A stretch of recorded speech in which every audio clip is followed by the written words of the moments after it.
আসসালামু আলাইকুম গাইজ, বিসমিল্লাহিৰ ৰহমানিৰ ৰহিম। তো গাইজ, আশা কৰিছোঁ মহান আল্লাহ তাআলাই আপোনালোকক ভালে ৰাখিছে আৰু গাইজ ময়ো ভালে আছোঁ।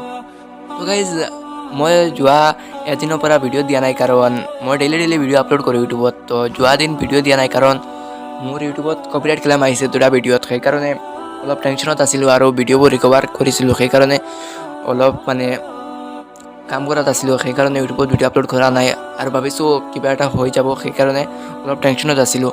তো ইমান টেনশ্যন লোৱাৰ কাৰণ নাই, কাৰণ মোৰ ইউটিউবৰ বিষয়ে অলপ এক্সপিৰিয়েঞ্চ আছে, সেইকাৰণে ইমান আৰু হেডেক লোৱা নাই। ভাবিছোঁ আকৌ আমাৰ ভিডিঅ' আৰম্ভ কৰোঁ। তো গাইজ, আজি নতুন এটা ভিডিঅ' লৈ আহিছোঁ, ইছলামিক ভিডিঅ'। আৰু বহুতে মোক ছাপোৰ্ট কৰি আছে কমেণ্টত, আৰু আপুনিও যদি কমেণ্টত কিবা ভাল লিখে তেতিয়াহ'লে মোৰো মন আৰু উৎফুল্লিত হ'ব, আৰু ভিডিঅ' বনাবলৈ মন যাব, আৰু ভাল ভিডিঅ' দিবলৈ মন যাব। তো গাইজ, আপুনিও কমেণ্ট কৰক। তো গাইজ, আমাৰ ভিডিঅ' আৰম্ভ কৰোঁ। আমাৰ ভিডিঅ'ৰ টপিক হ'ল আজি নামাজৰ ফৰজ কেইটা আৰু কি। তো গাইজ, নামাজ হ'ল ইছলামৰ মুছলমানসকলৰ প্ৰথম কাম, যিটো সকলোতকৈ গুৰুত্ব কামটো হ'ল নামাজ। তো নামাজ আমি কেনেকৈ পঢ়িব লাগিব, যেনে তেনে পঢ়িলে নহ'ব। এইটো বহুত এটা ডাঙৰ কথা আছে। নামাজৰ ভিতৰত বহুত নিয়ম আছে, বহুত কাম আছে, বহুত হিচাপ কৰিব নোৱাৰি, ইমান অলপ কাম আছে। তো গাইজ, সেইবোৰৰ থাকক। আমি ইয়াৰ ভিতৰত ফৰ্জ কি, ফৰ্জ হ'ল যিটো লাগিবই, যিটো মেইন। তো গাইজ, এইবোৰৰ বিষয়ে আমি আলোচনা কৰিম। তো গাইজ, এইবোৰৰ মাজৰ পৰা মই 13টা টপিক আপোনালোকৰ মাজত তুলি ধৰিম আজি। তো গাইজ, যিসকলে লাইক কৰা নাই লাইক কৰক, ছাবস্ক্ৰাইব কৰক আৰু কমেণ্ট কৰক, আৰু আপোনাৰ লগত যি ভাই বন্ধু আছে তেওঁলোকৰ লগত শ্বেয়াৰ কৰক ভিডিঅ'টো। আশা কৰিছোঁ সকলোৱে উপকৃত হ'ব এই ভিডিঅ'ৰ পৰা। তো গাইজ, আমি আমাৰ ভিডিঅ'লৈ আৰম্ভ কৰোঁ। ভিডিঅ'লৈ আৰম্ভ কৰোঁ কি কৈ আছোঁ মই। তো গাইজ, বেয়া নাপাব, আমাৰ ভিডিঅ'টো আৰম্ভ কৰোঁ। তো গাইজ, আমাৰ ভিডিঅ' আৰম্ভ কৰোঁ। নামাজৰ ফৰজ 13টা। তো 1 নম্বৰ হ'ল টাই পৰিষ্কাৰ হ'ব লাগিব। যি ঠাইত আপুনি নামাজ পঢ়িব এইখন টাই পৰিষ্কাৰ হ'ব লাগিব। পেচাব বা গৰু ছাগলীৰ এইবোৰ গম পাইছেতো, লেতেৰা বস্তু এইবোৰ ইয়াত থাকিব নালাগে। ইয়াত পৰিষ্কাৰ পৰিচ্ছন্ন হ'ব লাগিব। ঠাইখন ধুনীয়া হ'ব লাগিব, ধুনীয়া নালাগে পাক পবিত্ৰ হ'ব লাগিব। তো গাইজ, 2 নম্বৰ হ'ল কাপোৰ পৰিষ্কাৰ হ'ব লাগিব। আপুনি যি কাপোৰ পিন্ধি নমাজ পঢ়িব, পায়জামা হওক, কাপোৰ হওক, কাপোৰ চাৰ্ট বা পেণ্ট যি হওক, এইটো পৰিষ্কাৰ হ'ব লাগিব। পৰিষ্কাৰ কাপোৰটো লাগিলে পুৰণাই হওক, কিন্তু কাপোৰটো পৰিষ্কাৰ হ'ব লাগিব। গম পাইছে, কাপোৰটোত পেচাব বা অন্য কোনো মল মূত্ৰ এইবোৰ থাকিলে আপোনাৰ কাপোৰটো বেয়া হ'ব। একেবাৰে পৰিষ্কাৰ হ'ব লাগিব। লাগিলে কাপোৰ অলপ ফটাই হওক, তথাপি আপোনাৰ কাপোৰ পৰিষ্কাৰ হ'ব লাগিব। গম পাইছে অলৰেডি সকলো মুছলমান মোৰ ভাই বন্ধুসকলে। তো গাইজ, 3 নম্বৰ হ'ল শৰীৰ পৰিষ্কাৰ হ'ব লাগিব। শৰীৰ গম পাইছে, পৰিষ্কাৰ হ'ব লাগিব। শৰীৰত যদি আপোনাৰ পেচাব বা বেলেগ কোনো বস্তু লাগি থাকে, অন্য কোনো ছাগলীৰ বা গৰুৰ কোনো পেচাব বা মলমূত্ৰ লাগি থাকে, বা নিজৰো কিবা মলমূত্ৰ লাগি থাকে, তেতিয়াহ'লে আপোনাৰ নমাজ নহ'ব। আপোনাৰ শৰীৰ যেতিয়া নাপাক হৈ থাকিব, পাক নাথাকিব, তেতিয়া আপোনাৰ নমাজ নহ'ব। শৰীৰ পৰিষ্কাৰ হ'ব লাগিব। গম পাইছে? তো গাইজ, আজি মোক অলপ এক্সাইটেড দেখি আছে, কাৰণ মোৰ ভাল লাগিছে, আপোনালোকে কমেণ্ট কৰিছে, সেইকাৰণে ভিডিঅ' বনাবলৈ আৰু মোৰ মন গৈ আছে। সেইকাৰণে ভাবিছোঁ ইমান দিন মই কেনেকৈ ঘৰত বহি লাহে বয়স কৰিছিলোঁ, সেইকাৰণে আপোনালোকে ভালকৈ স্পষ্টকৈ শুনা পোৱা নাই। তো গাইজ, আজি মই অলপ দূৰত আহিছোঁ, ঘৰৰ পৰা অলপ দূৰত আহি পিনে বয়স কৰি আছোঁ, সেইকাৰণে স্পষ্ট আৰু উৎফুল্লিত হৈ কথা কৈ আছোঁ। তো গাইজ, ভিডিঅ' দীঘল আছে, লাইক কৰক। তো আজি 4 নম্বৰ পইণ্টটো হ'ল চতৰ চতৰ যিটো আছে, চতৰ গম পাইছে, চতৰ আপুনি ঢাকি ৰাখিব লাগিব। চতৰ আমাৰ পুৰুষ মানুহৰ চতৰ নাভিৰ ওপৰৰ পৰা, নাভি গম পাইছে, যিটো আমাৰ চিলটি শব্দত নাই বুলি কয়, আৰু অসমীয়া ভাষাত কি কয় ভালকৈ মই কনফাৰ্ম নহয়, নাভি কয়। পেটৰ মাজত যিটো ফুটা গম পাইছে, এইটোৰ ওপৰৰ পৰা হাঁটু, যিটো হাঁটু গম পাইছে, হাঁটুৰ তলত হ'ব লাগিব। হাঁটুৰ তলৰ পৰা নাভিৰ ওপৰলৈকে পুৰুষ মানুহৰ চতৰ। যদি আপোনাৰ কাপোৰ নাথাকে, এনেকুৱাতো আজি আমাৰ অসমীয়া কোনো মানুহ নাই যে কাপোৰ নাই, এভেইলেবল কাপোৰ আছে ঘৰত। তো গাইজ, চতৰ শব্দটো হ'ল নাভিৰ ওপৰৰ পৰা হাঁটুৰ তললৈকে যিখন ঠাই, সেইখিনি ঠাই কৰিবই লাগিব। আপুনি চতৰ ঢাকি ৰাখিব লাগিব। আৰু মহিলা মানুহৰ মুখত বুকুৰ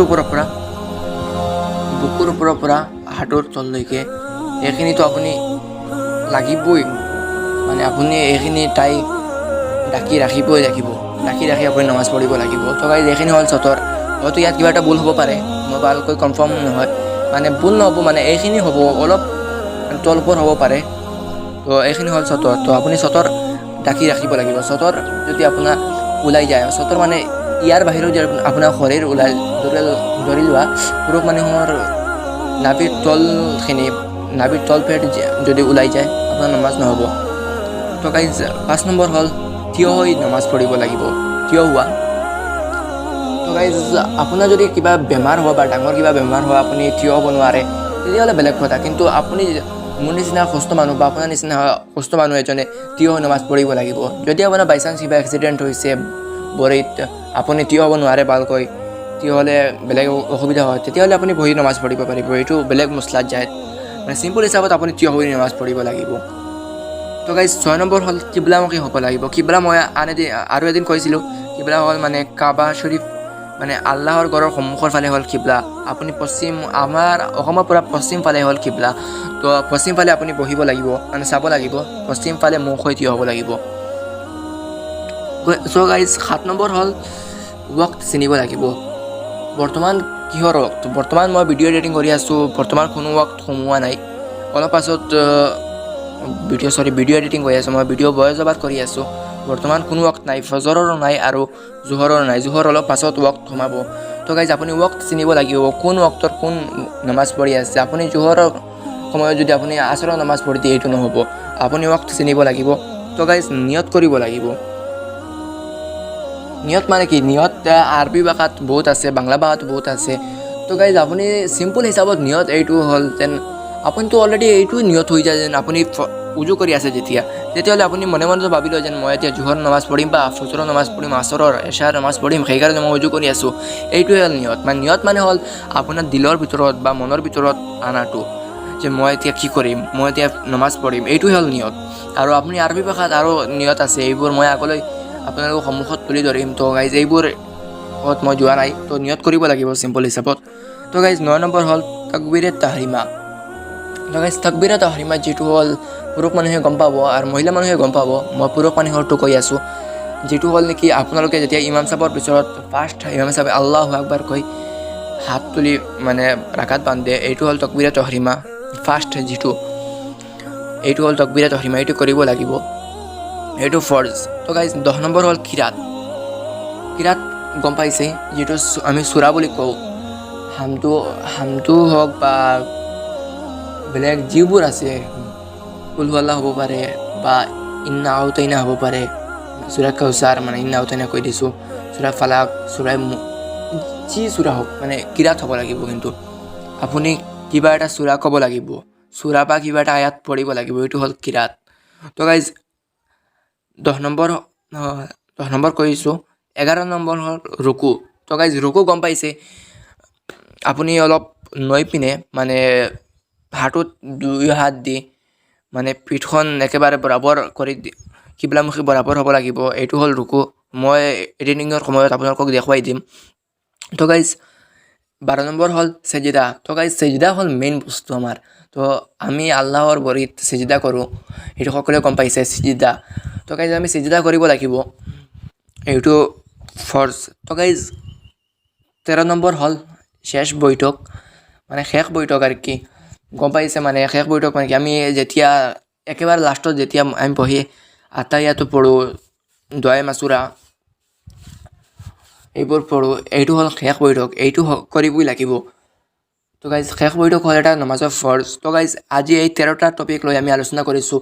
যি টপিক কোৱা নাই আপোনালোকে লগালগ ফটাফট মোক কমেণ্ট কৰিব, মই আপোনালোকক বুজাই দিম। তো গাইজ মোৰ এইবোৰ কাৰণে মই আপোনালোকৰ ওচৰত আহিছোঁ, যিবোৰ আপোনালোকৰ অসুবিধা হয় মোক ক'ব।